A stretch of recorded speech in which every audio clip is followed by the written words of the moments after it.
Greetings fellow Whovians and welcome to Timey-wimey Review. To continue my celebrations of 50 years of the Master, I've decided to review the Fifth Doctor's debut story, Castrovalva, originally broadcast on BBC One in January 1982.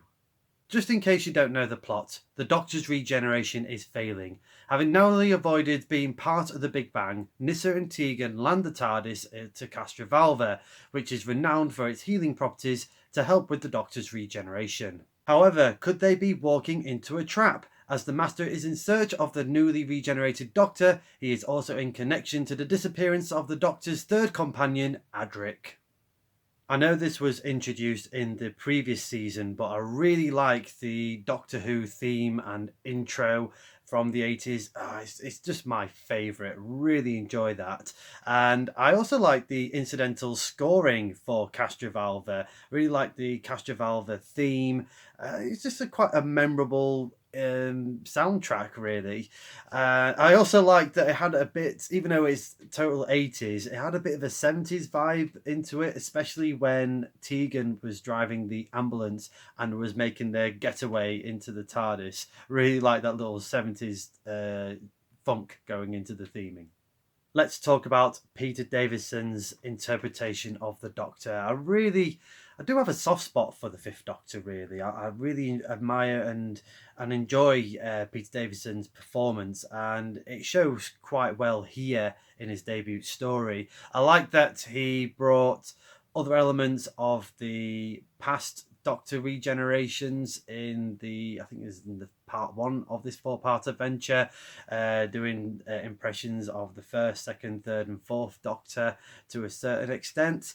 And he starts to sort of, you can see like the little seeds of stamping his own mark into the character, being a little bit tetchy at times, but then being sort of quite fun, young and energetic. It certainly helped that this wasn't the first story that was recorded in the production block. I believe that was For to Doomsday. So that helped Peter Davison ease into the role as the Fifth Doctor. And I also like that Peter did some research by watching previous tapes of the former Doctors and kind of get himself up to speed with the world of Doctor Who. I think it certainly helped in his performance, especially for this story. And just kind of grew in a bit more confident into the role. So it was good that they did it in a bit of a different order. I really do like the Fifth Doctor's outfit. Maybe not so much the coat and the stick of celery, but I'm going to have to raise my hand up and admit I would quite happily wear the crickety cricket stuff in everyday life, going out and about in that. I think it's quite comfortable, pretty cool. I feel like Peter Davison wore it well. Of course, being part of a celebration of 50 years of the Master, let's talk about Anthony Ainley's performance as the Master. It is pretty much a Master 2.0. I can imagine John Nathan Turner speaking to Anthony and saying, be like Roger Delgado, but put your little spin on it. And I feel that he did do that. He's pretty much a very memorable role that Anthony portrayed as the Master. And I like that they brought back the sort of the disguises, kind of, again, to sort of updated that as well, with him being portraying the Portreeve. Spoiler alerts there, everybody. What I kind of liked about this episode for Castrovalva was the scene towards the cliffhanger of part one into part two. Good cliffhanger, by the way. And I like the bit where the Master is saying, farewell my friends, farewell forever, and laughing away on the monitor.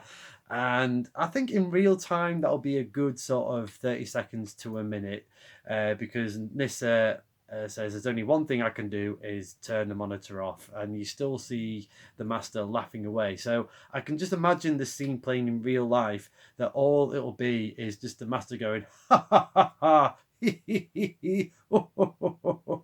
for a good 30 seconds, to the point where Adric's like, what are you doing? You know, it's like, shut up, boy. You have to admit that the Master schemes got a lot more convoluted as the show goes on. I think even more so in the Fifth Doctor era. he kind of reminded the Master's character, especially for poor Anthony. It kind of reminds me of Dick Dastardly, especially in Wacky Races, where if Dick Dastardly didn't cheat or try to cheat to win and build up all these schemes and just raced, he probably would have just floored the rest of the competition. And I kind of feel like this is the same for the Master. If he just got straight to the point, I think he would have achieved all his goals very quickly. The rest of the regular cast members were pretty good as well. No real complaints. I think for Castrovalva, I thought all three were used quite well and had a fair share of screen time. Where really in other stories or subsequent stories, they do feel that the TARDIS is a bit overcrowded. I think I'll get into that more into other reviews that I will do in the future. But for this one, I think Janet, Matthew and Sarah had equal screen time and managed to have their own little moments in Castrovalva. There was a small cast of characters for this four-part adventure, but the most memorable ones were Michael Sheard as Murgrave and Derek Waring as Shardaman. I thought, even though there were minor roles, they did leave a lasting impression, and they both have a great stage presence. Michael has been in previous Doctor Who stories before, most memorable for being Hitler in Indiana Jones, and of course one of the Imperial officers got choked by Darth Vader in The Empire Strikes Back, and of course Mr. Bronson from Grange Hill. But again, both actors left memorable, lasting impressions. By the time we get to part 4 of Castrovalva, it does go into pantomime territory. I really like the delivery of Peter Davison's line of, "We're caught in a space-time trap," and just going full on over the top, which he admittedly said was against his better judgment, having gone through that. But I think he gets away with it, and I think for the most part, the pantomimeness of the story and the conclusion of the story, it does get away with it. We're all dashing around, running around. You got the Master saying "my web" and Shardaman doing a sort of a swinging into the web, but not quite seeing him actually go in. You just kind of just do this zooming shot. But yeah, it adds to the charm. I think they just get away with it with the sort of the pantomime performance, but I liked it nonetheless. I'm going to give Castrovalva a TARDIS rating of 7 out of 10. Now, barring the panto ending that we kind of got for part 4, I really did enjoy this story, and it definitely ushered a new era of Doctor Who. And let's be honest, Peter Davison had some big shoes to fill, taking over the role from the mighty Tom Baker. That's not a very easy feat at all. But I felt towards the end of Peter's tenure, the Fifth Doctor's tenure, I think he filled them shoes and then some. I thought it was a little bit on the nose with this story, with the Fifth Doctor unraveling the scarf. I think I was a bit too on point of, like, out with the old, in with the new.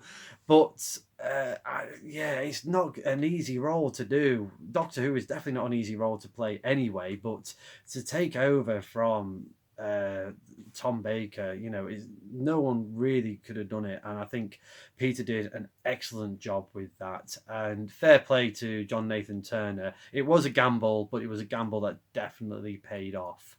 It's a fun story, and I think Peter and Anthony played off with each other quite well with the Master 2.0, and we see that a few more times during the Fifth Doctor era, and it certainly paved the way for some more unique storytelling and stories.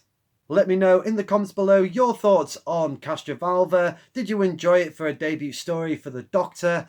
And what is your favourite Fifth Doctor story? Next time on Timey-Wimey Review, I will be reviewing Chapter 2 of Doctor Who Flux, War of the Sontarans. I can't wait. Until then, thank you very much for watching. I hope you enjoyed this review. Please like the video, share the video, and subscribe to the channel. And as a good doctor once said, well, whoever I feel like, it's absolutely splendid.